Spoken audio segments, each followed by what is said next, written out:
Hablemos de Economía, programa sobre economía para la gente como tú, producido por el colectivo Laboratorio de Política y Cultura. Buenos días, buenas tardes o buenas noches. Les decimos a nuestros oyentes de Hablemos de Economía. El día de hoy el tema que vamos a tratar es la jubilación es un derecho. Como todos sabemos, la generación Z se ha movilizado a raíz de la promulgación por parte del Congreso y del Ejecutivo de una serie de dispositivos relativos a la jubilación, a las AFPs y a cómo ellos pretenden implementar esto de las pensiones y la jubilación en nuestro país. Sí, este conjunto de movilizaciones es como un proceso contenido, ¿no? Que están esperando, en muchos casos, o al menos se evidencia eso, algún motivo en especial para que la sociedad en su conjunto exprese su descontento, ¿no? Como una chispa, ¿no? Que digamos, enciende el tema, ¿no? Pero esencialmente, vamos, a pesar de la no articulación en organizaciones políticas, sindicatos y todo eso que hacen mucha falta en la sociedad hoy en día, la sociedad por inercia prácticamente se está comenzando a movilizar y expresar, digamos, esta toma prácticamente del poder por parte de los poderes fácticos de la década de los 90 y que hoy ya sin mayor descaro están haciéndolo en función de lucrar con los intereses de las personas y en este punto en específico con el futuro, ¿no? La vejez, ¿no? La jubilación de todos. Lo que más motivó la movilización de los jóvenes fue la obligación de afiliarse al sistema de pensiones a partir de la mayoría de edad, ¿no? Los jóvenes no veían demasiado sentido con esta obligatoriedad, ¿no? Además, hubieron otros dos puntos que rápidamente fueron sacados de la discusión y de la aprobación y de los decretos dados por el Congreso y el Ejecutivo, que se refería a que los independientes, los trabajadores, entre comillas, independientes, aportaran el 2% de sus ingresos mensuales y a la prohibición a retirar, al bloqueo, ¿no?, del retiro del 95,5% de los fondos al momento de la jubilación a los menores de 40 años. Estas dos últimas medidas fueron retiradas de manera bastante rápida y acelerada por el Ejecutivo y el Congreso, pero sin embargo, esto de aportar a partir de los 18 años de manera obligatoria fue lo que, como tú señalabas, David, encendió la chispa de la llamada generación Z. Sí, es que, a ver, a los 18 años no hay mucha claridad en muchos aspectos, ¿no? En la vida, en el futuro de la vida de las personas. Las personas recién están comenzando a construir, sobre todo en una sociedad tan incierta como la nuestra, en donde, digamos, estás muy condicionado en funciones de eventualidad, ¿no? Y de coyunturas que pueden suceder. Entonces, exigirle a una persona de 18 años que decida sobre su futuro puede sonar un poco peligroso en cuanto, digamos, sobre todo este tema de las pensiones. Lo que aquí parece que han querido asegurar es garantizar que a los jóvenes, a los 18 años, a través de, como lo hicieron en la década de los 90, ¿no? A través de regalarles un tomatodo, un lapicero o alguna otra, digamos, campaña agresiva de marketing que puedan tener, garantizarlos, asegurar para que cuando comiencen a aportar, cuando ya recién trabajen, ya tengan digamos, tengan asegurados los ingresos de estas personas, ¿no? Sus fondos de manera prácticamente fija. Entonces, ahí hay una irresponsabilidad por parte del gobierno que no está pensando en los jóvenes en cuanto a un proceso de maduración que tiene que haber. Si bien es cierto, los jóvenes tienen la capacidad de discernir en muchos aspectos, en este tema de la jubilación necesitan un conjunto de información mayor y que no es clara, ¿no? Porque, vamos, el Estado por ningún lado publicita el organismo, la ONP, ¿no? El Sistema Público de Pensiones, que más bien lo que vemos en los medios es una permanente golpe hacia ellos para desprestigiarlo, ¿no? Este sistema, pero sin embargo las AFP, si bien están altamente desprestigiadas, aparecen como la única opción en función de una campaña de marketing agresiva que manipula emociones, sentimientos y que puede llegar a que los jóvenes se afilien y que después no puedan desafiliarse, ¿no? No hay tampoco una ley que les permita a ellos retirarse cuando lo deseen, ¿no? Y pasarse a la ONP, ¿no? Así es, ¿no? Y lo que nosotros podemos decir es que independientemente de cuál sea el sistema de jubilación, sea AFPs o sea vía la ONP, la jubilación como sistema ha fallado y ha fracasado en el Perú. Y eso lo notamos cuando vamos al primer cuadro que deseamos mostrar a nuestros oyentes acerca de la población afiliada a algún sistema de pensiones.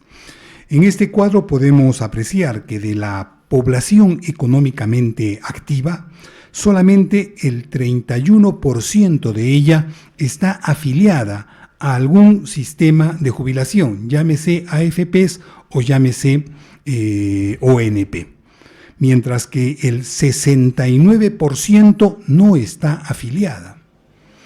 Y la situación se vuelve mucho más dramática cuando vamos al gráfico de las barras.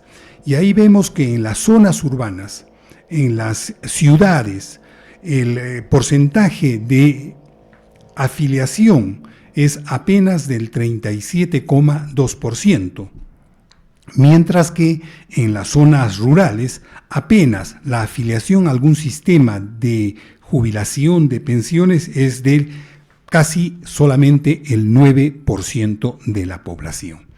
Esto demuestra pues que sea ONP o sea AFP, lo que tenemos que hacer es una profunda reflexión y cuestionamiento al actual sistema de pensiones en nuestro país. Sí, como vemos en el cuadro, que claramente el sector informal, digamos que representa más del 70%, no está vinculado al Sistema Nacional de Pensiones, ¿no? Tanto público como privado, que esto en cierta medida genera un interrogante para el futuro, ¿no? Entonces, sobre todo si partimos de la base, ¿no? Que siempre se ha posicionado de que las pensiones son hasta cierto punto contributivas, es decir, las personas aportan durante su vida laboral activa un porcentaje de sus ingresos para en el futuro, cuando deciden cesar, ¿no? Es decir, jubilarse, poder obtener, digamos, seguir teniendo ingresos para vivir, ¿no?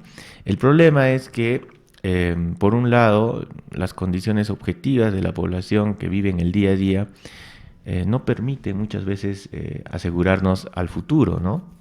Es decir, pensar qué voy a hacer de acá a 10 años si no tengo que comer hoy día, ¿no? Por ahí hay un problema, ¿no? Solucionar el problema inmediato, que es sobrevivir, ¿no? Pero por otro lado también es que, vamos, los organismos encargados de fijar las pensiones no han demostrado a lo largo del tiempo garantizar una pensión digna a futuro. Entonces, una persona que quisiera tener la pensión mínima, los 600 soles, ¿no? Tendría que tener más o menos un fondo de 130.000 soles una vez jubilado, al día de hoy, ¿no? Pero si vemos una persona que gana sueldo mínimo y aporta durante 40 años, no llega ni siquiera a ese monto, ¿no? Entonces, por ahí que siempre hay que reflexionar sobre si la idea de pensión contributiva está bien y quiénes son los grandes ganadores con esta idea de la pensión contributiva, ¿no? Así es. Y desde mi punto de vista, nuevamente, el problema sigue siendo la matriz productiva de nuestro país. Un modelo económico, una matriz productiva que al no brindar trabajo a la gran mayoría de peruanos, cuando tenemos que el 80% de los peruanos trabajan en el sector informal, esto de la jubilación se convierte en un serio problema no económico, sino principalmente social. En el siguiente cuadro nosotros, por ejemplo, podemos apreciar cómo es el reparto entre los afiliados activos entre los dos sistemas de pensiones. Ahí nosotros tenemos que el 88% de los afiliados activos están afiliados a alguna de las 4 AFPs que actualmente existen en el país y solamente un 12% está afiliado a la ONP. Hay que recordar a nuestros oyentes que fue en la década de los 80 donde hubo una reforma casi digamos internacional, mundial, acerca de cómo se concebían los sistemas de pensiones.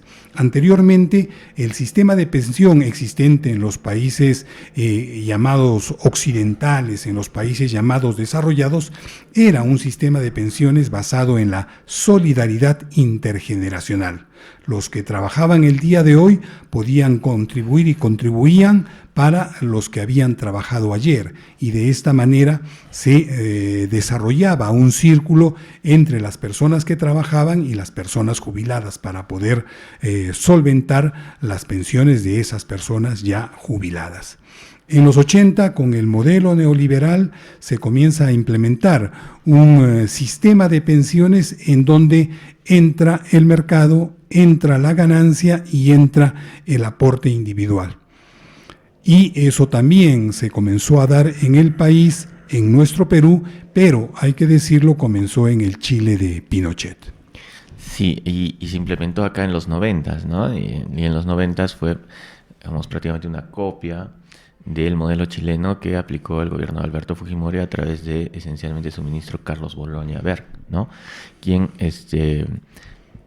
estructuró todo este sistema, digamos, donde prácticamente los únicos que ganan son los de las AFPs, ¿no? Son los grandes ganadores de este sistema.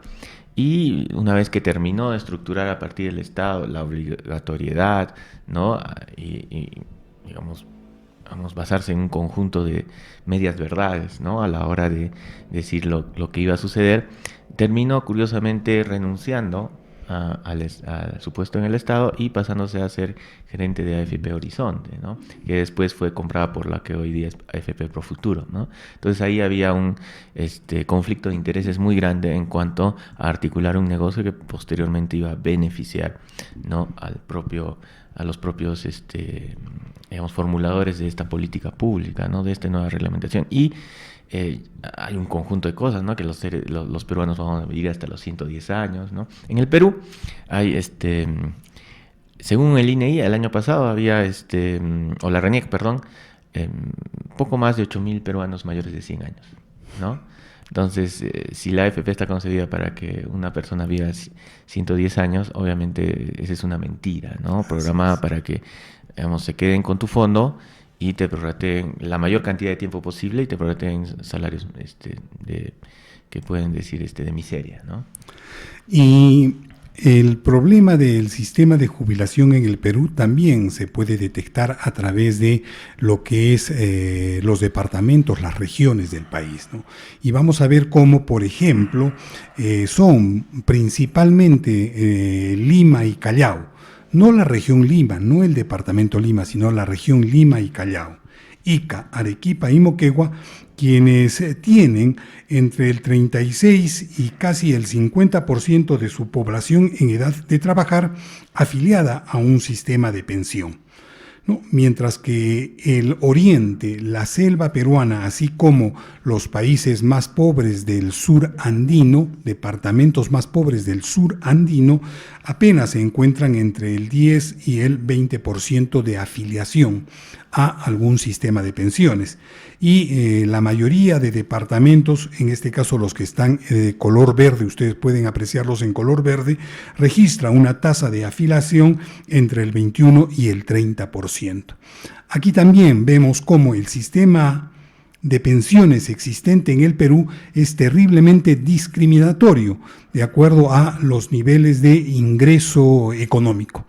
Las zonas de Lima, Callao, Ica, Arequipa y Moquegua serían las que contienen la mayor cantidad de población económicamente activa afiliada a un sistema de pensiones, mientras los departamentos más pobres, ubicados en la selva peruana y en los Andes surandinos, se encuentran con las poblaciones que no están afiliadas a un sistema de pensiones. Sí, claramente esto demuestra, ¿no?, la visión de un país en donde primero la formalidad está ausente, ¿no? Las actividades económicas están vinculadas prácticamente a actividades de carácter de subsistencia y que donde hay la mayor cantidad de afiliados es en las zonas medianamente urbanas, ¿no? Con algún nivel de posibilidades de, digamos, instituciones públicas, ¿no? O alguna actividad, digamos, de carácter productivo, ¿no? Lima, ¿no? La más grande, Ica, con digamos, afiliados, entre comillas, ¿no? A los trabajadores de la agroexportación, pero que claramente, digamos, tienen unos sueldos bastante bajos, ¿no? Que se ha podido comprobar. Y Arequipa también, al ser la segunda ciudad del Perú, puede estar en esa dinámica. Pero eventualmente, o mejor dicho, claramente se aprecia de que digamos, el Perú en su conjunto es un problema social, ¿no? O sea, para toda la sociedad, digamos, estoy redundando un poco, se presenta como un problema futuro, ¿no? ¿Qué va a hacer de todas esas personas en 20, 30 años cuando necesiten sobrevivir, ¿no? Vamos a ampliar o universalizar el programa Pensión 65 para que todos cobren 250 soles, ¿no? Con 250 soles pueden alcanzar, o solo eso sirve para mostrar estadísticas de reducción de la pobreza, ¿no? Entonces habría que verlo desde esa dinámica, ¿no? Así es, ¿no? O sea, estamos frente a un problema que desde mi punto de vista se agrava luego de los años 80, ¿no? En vez de enfrentarse la problemática que está en el sustrato, no solamente de la jubilación, porque si no habría que ir también hacia otros problemas. Hoy en día nos enfocamos en lo que es la jubilación. Y como señalaba David en un comienzo, la jubilación es un derecho. La jubilación no es una cosa que si te doy bien y si no te doy también está bien. Lo que yo creo que debemos comprender es que hay algunos derechos fundamentales, como la educación, como la salud, como en este caso la jubilación, a los cuales el Estado no se puede sustraer de esta obligación, de este cumplimiento. Porque finalmente lo que también se demuestra con la implementación de este sistema de pensiones basado en AFPs de manera mayoritaria y ONP de manera bastante minúscula o reducida, es que quienes están ganando pues son los grupos económicos que se encuentran detrás de las AFPs. Sí, y aquí es claramente evidente que hay una alta concentración, ¿no? Así como hay en el sistema financiero, algunos hablan de un oligopolio de los bancos, en el tema de las AFPs también, ¿no? Son solo 4 AFPs, quizás vinculadas, la más conocida es Prima, ¿no? Que está vinculada al grupo económico Credit Corp, ¿no?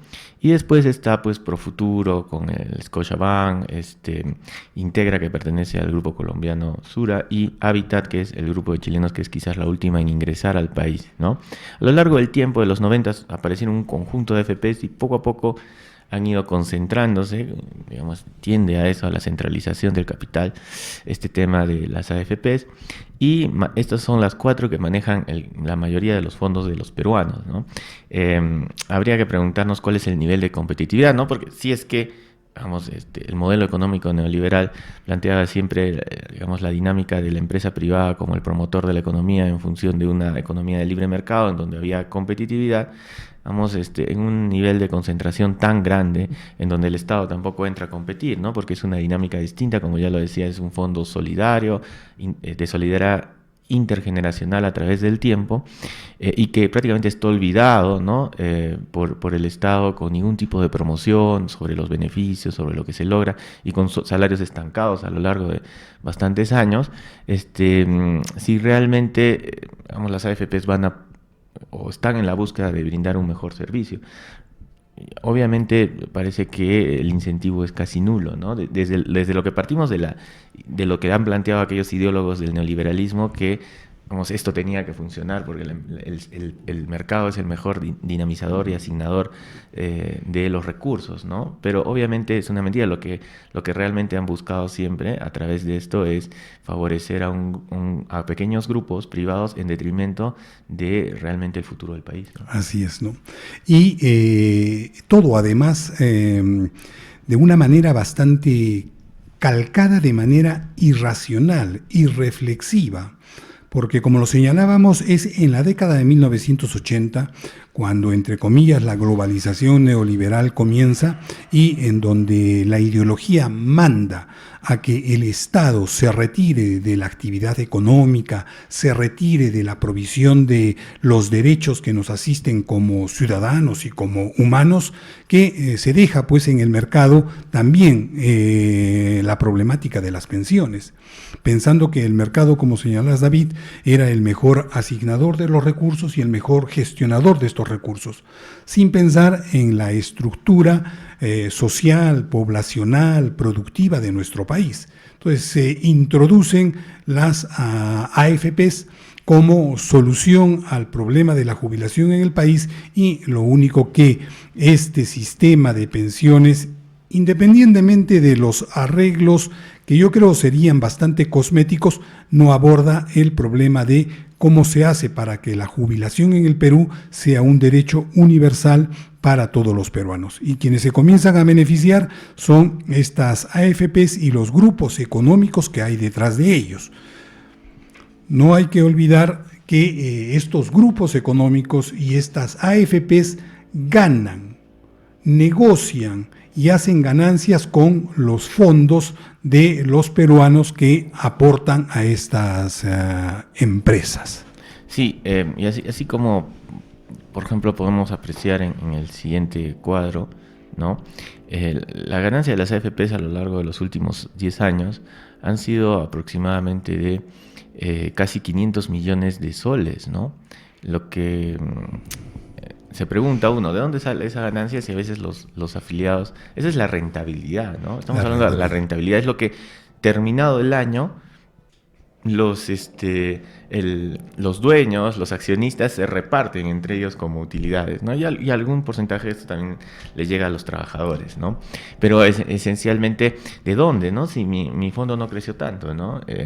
En realidad, como sabemos, la contribución a la AFP, de lo que te descuentan, que es 12%, 12.5%, en algunos casos llega un poco más, un poco menos, solo el 10% va a tu fondo, ¿no? El resto va esencialmente a lo que se llaman gastos administrativos, otras cosas. Entonces, hay como quien dice, riesgo cero, ¿no? O muy bajo para las AFPs, porque tienen asegurado ahí una rentabilidad que son aproximadamente 1.000 millones, ¿no? Un fondo que son 1.000 millones, y ahí en sus gastos administrativos y les queda una rentabilidad de 500, ¿no? Y después con el otro 10% se supone que lo invierten en algunos sectores. Y ahí también hay otro cuestionamiento, ¿no? Se habló siempre de que las AFPs eran un importante bolsón de capital que a lo largo de los años iban a servir para que estas instituciones canalicen ese capital para inversión privada dentro de territorio nacional, pero hoy con la legislación pueden sacar hasta el 80% al extranjero, entonces no aportan nada tampoco al desarrollo nacional, ¿no? Uno dice, y por otro lado dirían, ¿no? Pero lo que importa es que el afiliado tenga rentabilidad. Pero, digámoslo así, no tienen ni rentabilidad, no invierten dentro del territorio nacional, al final tienen utilidades del más del 500%. ¿Dónde realmente o cuál realmente es el beneficio, ¿no?, del aportante, ¿no? A lo largo del tiempo lo que han hecho, repito, es generar un sistema dentro de una dinámica neoliberal en donde claramente el Estado está al servicio de intereses particulares, privados, y en detrimento de el interés de la mayoría de la población, ¿no? Porque al lado de estas ganancias totales que, como se observa y como lo ha explicado David, tenemos que ver pues cuál ha sido la rentabilidad real para los distintos fondos existentes en estas AFPs, ¿no? Existen 4 fondos: el fondo 0, el fondo 1, el fondo 2 y el fondo 3. El fondo 2, que es donde mayoritariamente están los aportantes activos a las AFPs, ha tenido una rentabilidad real entre el año 2015 y el 2025 de apenas 2.45%. Esto nos indica de que si estos aportantes activos hubieran depositado su dinero en una cuenta bancaria a plazo fijo, hubieran obtenido más del 2.45% que les ha rendido su fondo en una de las AFPs, de una de estas 4 AFPs.